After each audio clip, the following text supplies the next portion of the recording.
राम राम, आप देख रहे हैं इंडिया न्यूज हरियाणा और मैं हूं आपके साथ आयुष। प्रदूषण की मार और शहर शहर हाहाकार, इस नारे के मुताबिक भारत के कई शहरों में वायु प्रदूषण एक गंभीर समस्या बन गया है। इससे लोगों को सांस लेने में तकलीफ हो रही है और स्वास्थ्य पर जानलेवा असर पड़ रहा है। अब दीपावली के बाद दिल्ली एनसीआर दुनिया के सबसे प्रदूषित शहरों में से एक बन गया। अन्य भारतीय शहर भी जहरीली हवा की जद में हैं। हरियाणा की हवा भी जहरीली हो गई और दीपावली के बाद हरियाणा समेत पूरे देश में एयर पॉल्यूशन अचानक से बढ़ा है। हरियाणा ने प्रदूषण में राजधानी दिल्ली को भी पीछे छोड़ दिया है। जींद का AQI 421 तक जा पहुंचा है, जो कि अति गंभीर श्रेणी में आता है। ऐसी हवा में सांस लेने से एक स्वस्थ आदमी भी बीमार पड़ सकता है। दिल और फेफड़े की बीमारी से जूझ रहे मरीजों के लिए यह हवा जानलेवा भी साबित हो सकती है। देश में 10 सबसे अधिक प्रदूषित शहरों में से 8 अकेले हरियाणा के हैं। इसमें जींद, रेवाड़ी, नारनौल, रोहतक, गुरुग्राम, बहादुरगढ़, चरखी दादरी और सिरसा शामिल हैं। जींद और धारूहेड़ा में AQI 400 के भी ऊपर है। दीपावली की रात तो हरियाणा में 15 जिले ऐसे थे जहां पर AQI 500 को भी क्रॉस कर गया था। इसके साथ ही रेड जोन में अभी भी 9 जिले हैं। अब बढ़ते प्रदूषण को लेकर के प्रशासन की तरफ से कई जगहों पर ग्रैप 2 की पाबंदियों को लागू किया गया है, लेकिन ग्रैप 2 का असर धरातल पर दिख नहीं रहा है। सांसों पर आफत बनी हुई है, लेकिन सियासत भी इस पर फुल देखने को मिल रही है। तो हवा हो रही है जहरीली और अलग अलग जगहों के AQI कम से कम इस बात की ओर इशारा जरूर करते हैं कि तमाम जो दावे होते हैं उन सब की असल हकीकत क्या है। और बार बार आप देख रहे हैं कि ये जो प्रदूषण का स्तर है वो इन महीनों में बढ़ता है और इस बार भी वैसी ही स्थिति है। लेकिन इसमें गौर करने वाली बात यह है कि इस बार अगर आप देश के प्रदूषित शहरों की लिस्ट उठा करके देखेंगे तो उसमें अधिकतर आपको हरियाणा के भी शहर मिलेंगे। और ये एक बहुत चिंतनीय प्रश्न है कि आखिर इस तरह की जो स्थितियां हैं वो प्रदेश में क्यों बनी हैं। अब यहाँ पर किस तरीके से इससे निपटने के इंतजाम किए जाएंगे, प्रदूषण से निपटने का क्या प्लान है और कैसे इस बढ़ते हुए प्रदूषण को रोका जाएगा, ये एक बड़ा प्रश्न लगातार बना हुआ है। अब अलग अलग जगहों का AQI का हाल आप देख रहे हैं। फरीदाबाद में 220, जींद में भी 220, ये सब हवा की गुणवत्ता के मानक आप देख रहे हैं कि कहाँ तक पहुँचे हैं। फतेहाबाद में भी आप देखिए कि 220 तक ये AQI पहुँच चुका है। इसी तरह से गुरुग्राम में अगर आप देखें तो ये AQI 206 है। और फिर अलग अलग जगहों पर आप देख रहे हैं कि किस तरह की स्थितियां बनी हुई हैं। सबसे प्रदूषित शहर हरियाणा के जींद, रेवाड़ी, गुरुग्राम और चरखी दादरी, और फिर नारनौल, रोहतक, बहादुरगढ़ और सिरसा, ये आप देखिए।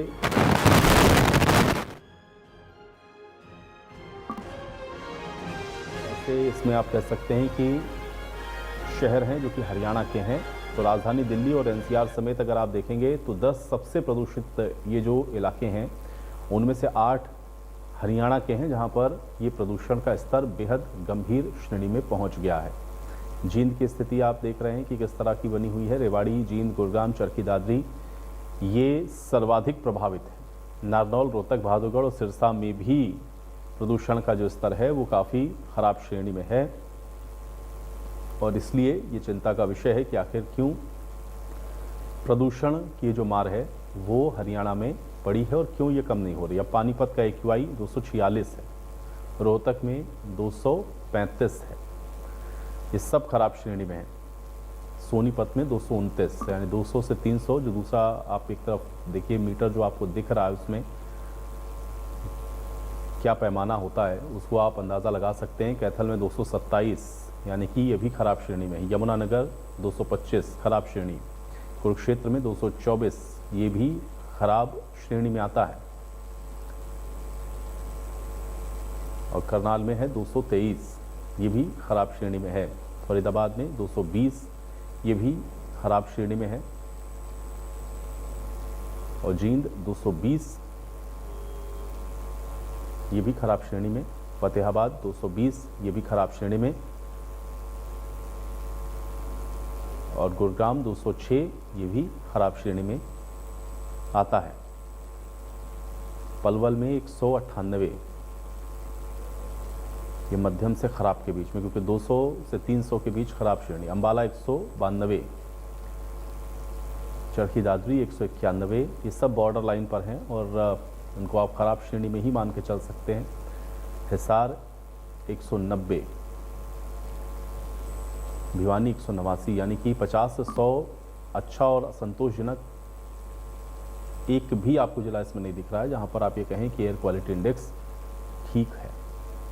तो हर तरफ आप देख रहे हैं कि ये जो बढ़ता हुआ प्रदूषण है वो लोगों के लिए चिंता का सबब बना हुआ है। लेकिन अगर देश के 10 सबसे प्रदूषित शहर देखें तो हरियाणा के उसमें 8 शहर हैं, और इसलिए चिंता की बात है कि हरियाणा में ये बढ़ता हुआ जो प्रदूषण है उसके क्या कारण है। आज इसको समझने की कोशिश करते हैं। कुछ मेहमान हैं मेरे साथ, पहले उनका परिचय करवाते हैं, उसके बाद आज की इस चर्चा की शुरुआत करते हैं। रामराज जी शर्मा जी हमारे साथ हैं, प्रवक्ता हैं भारतीय जनता पार्टी के। रामराज जी शर्मा जी स्वागत है आपका। राकेश सौदा जी हमारे साथ हैं, कांग्रेस पार्टी के प्रवक्ता हैं। राकेश सौदा जी आपका स्वागत है। विजेंद्र रेड्डू जी हमारे साथ हैं, इंडियन नेशनल लोकदल के प्रवक्ता हैं। विजेंद्र रेड्डू जी स्वागत है आपका। और डॉक्टर चंद्रमोहन जी हमारे साथ, पर्यावरणविद हैं। डॉक्टर चंद्रमोहन जी आपका भी स्वागत है। डॉक्टर चंद्रमोहन जी आपसे शुरुआत करना चाहूँगा, इसके पहले कि मैं अपने राजनीतिक मेहमानों के पास जाऊँ। ये जो हम लोग AQI देख रहे हैं, क्योंकि इसके पहले भी मैं आपके साथ चर्चा कर चुका हूँ, बहुत सारे इसके पीछे के कारण आपने बताए थे, लेकिन हरियाणा जैसे प्रदेश के अंदर जहां पर अमूमन हम लोग देखते थे कि AQI का लेवल इस स्तर पर नहीं होता था। अब देश के टॉप 10 जो प्रदूषित जगह हैं उनका जब हम लोग डाटा देख रहे हैं उसमें अकेले 8 हरियाणा के दिखते हैं। क्या कारण है इसका, हम लोग मान के चलें, क्यों ये प्रदूषण का जो स्तर है वो इतने खतरनाक श्रेणी में पहुंच गया? डॉक्टर चंद्रमोहन जी। नमस्कार, स्वागत है आप सभी का हमारे बेहद खास कार्यक्रम में। मैं हूं आपके साथ शैलजा त्यागी।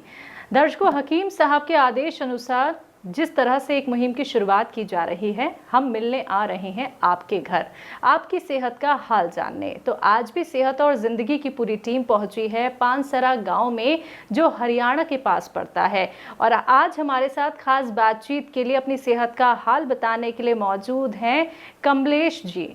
चलिए मिलकर उनका स्वागत करते हैं, खास बातचीत उनसे करते हैं। बहुत बहुत स्वागत है मैम आपका। नमस्कार जी। मैम, आपकी उम्र कितनी है? आपके घर में कौन कौन है? मेरी उम्र मैम 55 साल होगी। घर में 2 बेटे हैं, 2 बहुआ और जी एक पोता एक पोती। ठीक है। हस्बैंड हम दोनों। ठीक है। तो हकीम साहब से आप कैसे जुड़ी? बस वैसे टीवी देखते देखते अचानक ही मतलब चैनल लग गया, तो मैंने देखा, मैं कहा अच्छी मतलब दवाइयाँ कुछ बता रहे, घर का रसोई का सामान ही बता रहे। तो जी तो उसी दिन से मतलब मैं जुड़ गई। लगभग कितने महीने से या कितने साल से? 2 साल हो गए मैम। 2 साल हो गए। हाँ जी, 2 साल हो गए। आपको क्या परेशानी थी और आपने हकीम साहब के कौन से नुस्खे अपनाए, कौन सी दवाइयाँ खाई? मैंने मैम कमर की बहुत ज़्यादा दिक्कत थी, तो कमर में दर्द रहा करा था। कोई कहा करा था मणके रे, कोई कुछ बोले करा था। जिस पर डॉक्टर पे जाकर कोई ऐसा डॉक्टर नहीं छोड़ा, मतलब जिस पे मैं गई ना हूँ।